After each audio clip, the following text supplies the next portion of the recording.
Oh, it's probably gonna be the last one I do today. What's good, folks?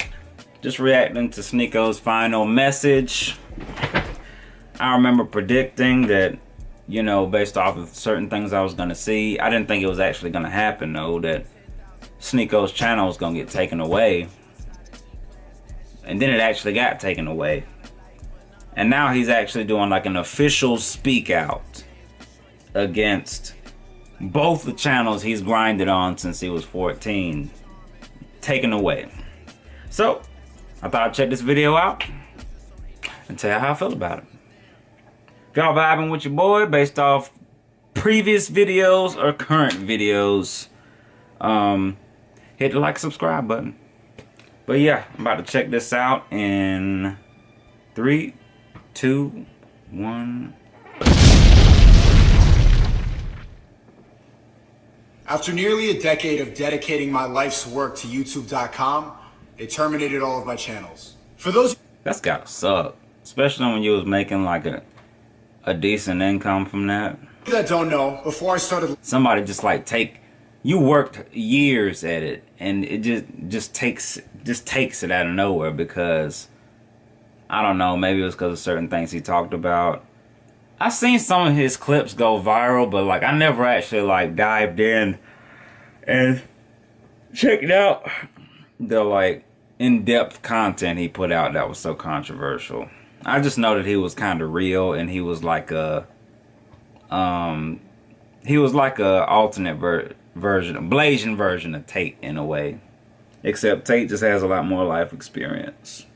live streaming 3 months ago, I amassed 1 million subscribers on my main channel called Sneako, doing artistic, creative, funny videos with the motto of seeking truth through funny. I started in middle school, taking the bus home and then uploading my Call of Duty commentaries, evolving to my famous series called the 1 Minute Podcast, where I was interviewing people on the streets of New York City. Then when I started live streaming on my second channel, Sneako, I quickly grew to 850,000 subscribers in a summer. They had to do something. The theme of my live streams was labeled as during COVID. Red Pill, which a lot of people on the internet misconstrue as some pickup Wait, or is he talking about when he first started? I'm gonna keep listening. artist, misogynistic, women hating, when in reality, the analogy comes from the movie The Matrix, when Morpheus offers Neo the red pill or the blue pill. The red pill meaning the truth. Since the beginning of my streaming, the mantra I kept repeating to my chat was that freedom of speech is dead, and if they censor it, it's true. And since then, they got me for 3 strikes, and that's why they terminated everything, not just my second channel, but my main channel and any fan channel with my name in it. Not only that, Really? I didn't know that part. but I'm gonna pursue legal action against Google for freezing 120,000 of my dollars because they terminated my account when they Oh my God! They took his money too. That's crazy. felt like it. Them banning me proves what I'm saying right. Freedom of speech is dead. Nobody cares about the truth anymore, and you can see why from my strikes. My first community guidelines warning was for COVID misinformation. My first strike was for election misinformation.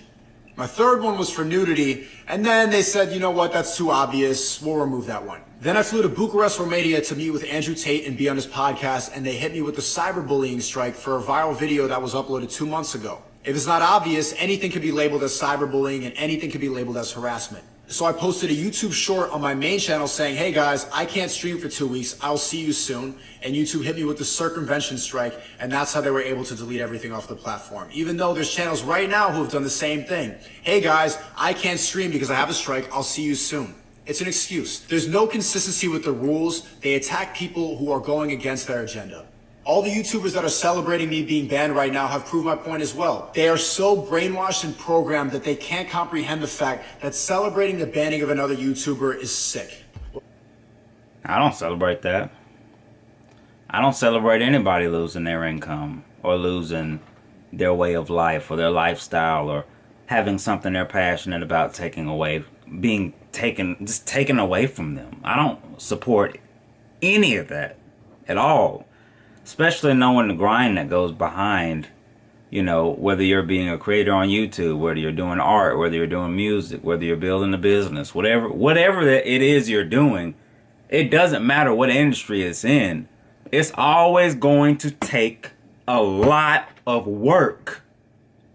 A lot of work to be able to, like, you know, start from scratch, nothing, and build yourself up, you know, and have like a network and a net worth.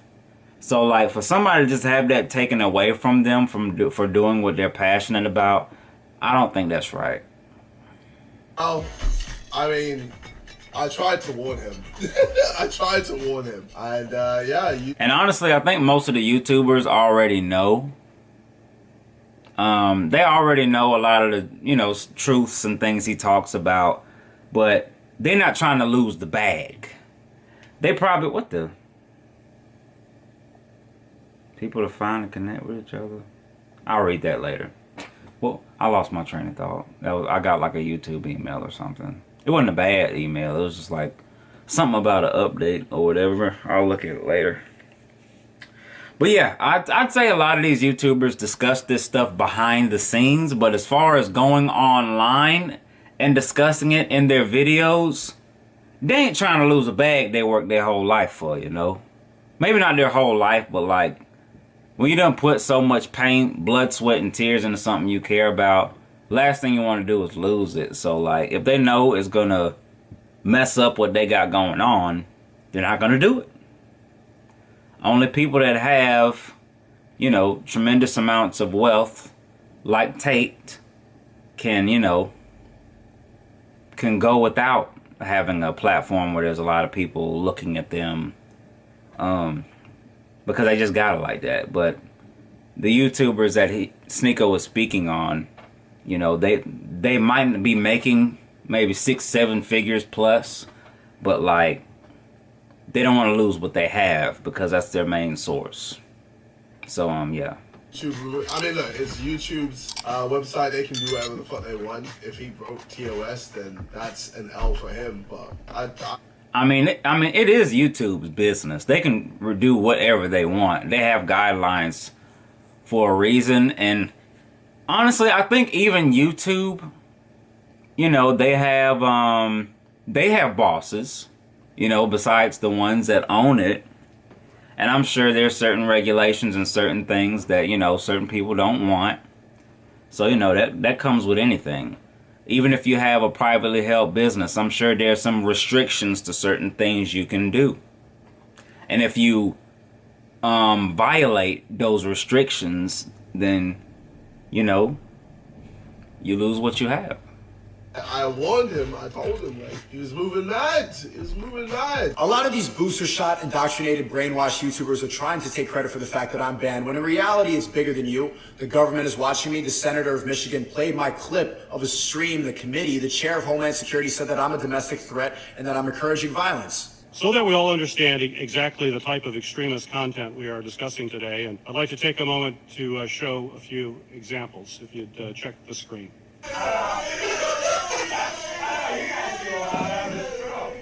What really happened is Susan got a phone call from somebody on Epstein's Island saying, you need to get rid of this guy. He's growing too fast and he's exposing the truth. You need to get rid of him before he keeps waking people up. But what they don't realize is that I don't need YouTube.com to go connect with people. YouTube is just a platform that I use. What I really need is my voice and a camera. And as long as I'm here, the audience will still be here too.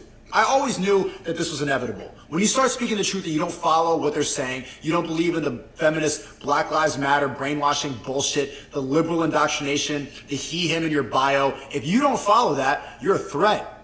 The tactics that they use are very simple and they do it over and over again. When somebody starts speaking the truth, they paint you as a racist, a human trafficker, a misogynist, anything that makes people think that you're a bad person so that you don't listen to the message. Oh, it's called propaganda for a reason. A lot of people are blindsided to think that I'm a misogynist, when in reality, my philosophy is simple. Men and women...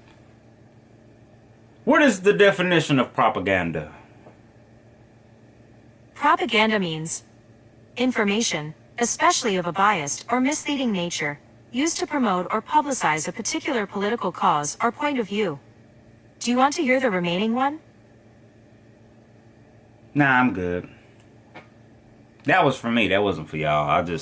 I got a sense of what propaganda is, but I never looked up the actual in-depth definition of it, but I was in the ballpark. Eat each other. Women are very easily brainwashed right now, and men are getting weaker by everything we see on social media. They're pushing porn, they're pushing nonsense, they're pushing antidepressants on you. They want you to be dumber, weaker, slower, and they don't want you to hear the truth. They ultimately just want to keep complete control over you, and they do that by ruining the household from the inside out. I understand that saying this makes me a target, but I have never cared about money to that extent. What I really care about is human connection. That's why I did artistic videos for 9 years. I know that what I'm saying establishes a connection with my audience that a lot of people don't have. And a lot of them are jealous. That's why they're celebrating right now. 2 YouTubers that I looked up to when I was a kid, H3, Ethan Klein, and KSI, are both making fun of me when I got banned, even though they're YouTubers. Shout out Sneako. We talked about Sneako, didn't we? Basically just a manosphere, red pill. That's the one thing I hate about, you know, content creators, influencers, or just people that are in the limelight. You never know who they are unless you meet them in person. Like, for all you know, a lot of the stuff you might hear me say, joke about, you know, or some of the, like, you know, if you guys came from a lot of the shorts I put up sometimes, that might not be me. That might be a character, you know? Like, no one, unless you've spent one-on-one time with me or one-on-one time with Logan Paul or Sneako or whoever, you really don't know who they are. Or Tate, Andrew Tate. You don't really know who they are as a person unless you actually, like, spend personal time with that person. Like, for all you know, that could just be somebody they created just to create controversy or just to go viral. Not that I'm saying that's what some of these guys do, but it's definitely a thing that's happened a lot since, you know, YouTube became popular. Woman-hating loser. Wannabe Tate. Yeah, just another one, you know, another off-brand, insecure man. So, anyway, he got banned, so we'd love to see it. See you, old partners. That's messed up. Be a partner. These are 2 YouTubers that before I even started YouTube, I looked up to as an example. And I saw them both sell their soul in real time. After they got canceled and after the same people that are coming after me came after them, they sold out. They gave up their principles and they apologized. They changed their agenda and they say whatever the fuck is on Twitter trending. Deep down, they both know that they sold out because I know. I've been watching them for as long as they've been making videos. So when someone like me comes around, they attack me instead of the bigger system that's controlling us all. I'm not a bad person. I'm just trying to wake you up. And they're jealous of the fact that they should have done what I did. I have an advantage as an advocate for free speech because I've grown up in real time on this website. And even though they're trying to erase it, the memory cannot be taken away from people's minds. I am exactly who I say I am, and people don't believe the lies like they have with all these other martyrs of free speech. I posted a list of names on my Instagram. Andrew Tate, Kanye West, Donald Trump, Alex Jones, Julian Assange, Edward Snowden, all these people who have tried to save freedom of speech, and Instagram took it down for violence. The uncomfortable truth is if I was a he, him, feminist soy boy, and I posted the same list of names and I just insulted them and called them all racist, Instagram would have kept it up. But because I'm advocating for them, they say that I'm promoting violence. The censorship is right in front of your face right now. If you talk about COVID, they put a warning right at the bottom. If you have the Yeah, they always do. Every time I talk about or put COVID anywhere near in the description or title or whatever, I see like a little COVID thing pop up. I just never clicked on it. I was just like, whatever, you know, they do what they gotta do. wrong opinion about the election, they delete your video. They take down your channel. The misconception that most people don't understand is they don't do this to protect us from misinformation. They do this to control the narrative. I've been wronged by Google. I've been wronged by my role models, my YouTube peers, but I've always attained the idea that what is real will prosper. Time will tell, and eventually people will understand where I'm coming from. What big tech and all these YouTube sellouts don't understand is that genuine human connection cannot be replaced by anything. Facts. That's a fact. You can never replace shaking somebody's hand, looking them in the eye, and letting them know you care. You can't replace that. Just like with me talking into the camera, you know, a lot of people who, you know, do videography and stuff like that, they had to train themselves to do that from practice out in IRL, in the real world, you know. We take that skill set and then you take it to the camera. Like you see Sneako do all these interviews, like that took practice. I'm sure he was nervous and jittery and, you know, shaky. I know I was when I mean, I've always been a people person, but it took me a while to be able to get confident in my skill set. Or, I've always been like a, what do they call it, social butterfly. It took me a while to be able to really hone in and enhance the skills around that would allow me to lead people or talk to people or network with people and then put it out in front of a camera, because potentially behind the camera, which has technically already happened because I think this channel's at like 2 million views, there's millions, if not hundreds of thousands or just a few hundred people behind the lens of this camera. So like, I like to make you feel like you're sitting right here with me having a conversation, or following me like when I'm living life doing a vlog, or if you're like looking and watching and listening to some of the reactions I do, I want you to feel like I'm talking to you, which I am. But yeah, I'm gonna kind of fast forward on this because my camera's starting to overheat because it's flashing at me. I'm gonna just see what he wraps up with, and I'm gonna just like cut it right there. I have an audience online now that you can't take away. I trust that even if I get banned off of every single one of these websites, you will still find me. I'm not going anywhere. And I'll end this video like I ended all of my streams. I'll say something that they don't want you to hear. Follow God, be safe, bob and weave all the haters, ignore the distractions, don't get programmed, be safe. Awesome. Awesome. I like it. I think Sneako's a really cool dude. I really do. I guess wait. He had his Instagram taken down too? Hold on, let me look this up. Well, better yet, my phone's starting to overheat. Appreciate you guys for watching. If there's any way you can support Sneako, go find him.